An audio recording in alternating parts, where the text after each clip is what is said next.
I'm a lifespan developmental psychologist. I'm interested in looking at brain behavior relationships and how they change from as early in infancy as we can test. We're currently working with some preterm infants.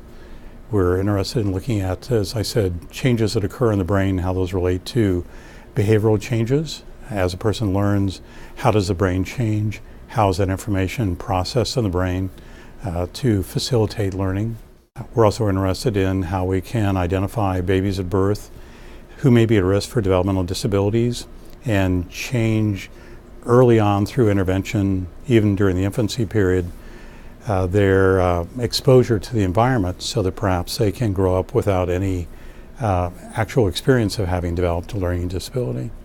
The functional magnetic resonance imaging machine is a very powerful device that allows one to look at both the structure of the brain as well as its function. It basically tracks blood flow in the brain, and by tracking this blood flow you can get some idea of what areas in the brain are being activated as we think about different types of activities or experience different types of emotions or learn different types of information.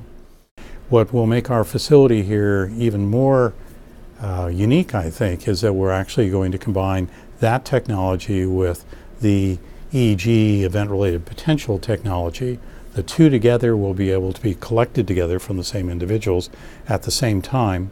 They both tell us where in the brain the processing is occurring, but with the ERP technology, it'll also tell us the order in which different brain areas become activated.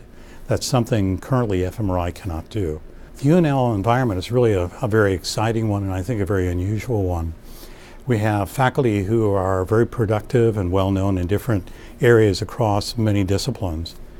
What we're here to do is to provide them with expertise, to train them in learning a new methodology, brain imaging, so that they can incorporate that into their own lines of research. We've targeted 44 departments across all the colleges in the university.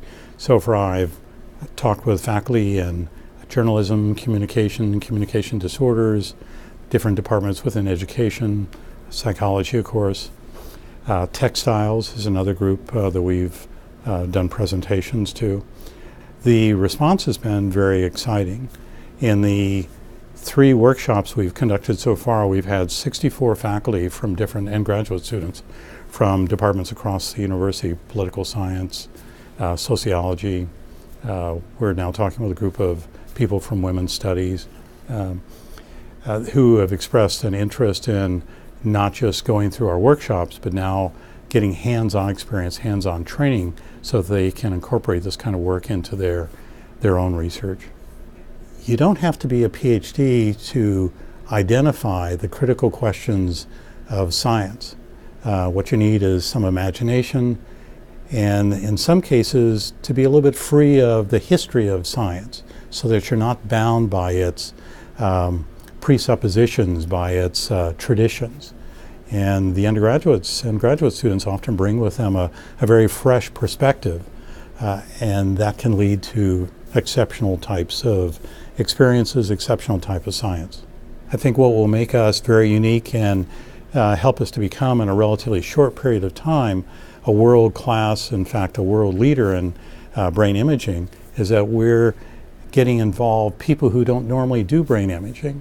So they're going to be able to learn this technology and take it into realms that current neuroscience centers haven't even thought about doing. And that's really where the major breakthroughs come in science.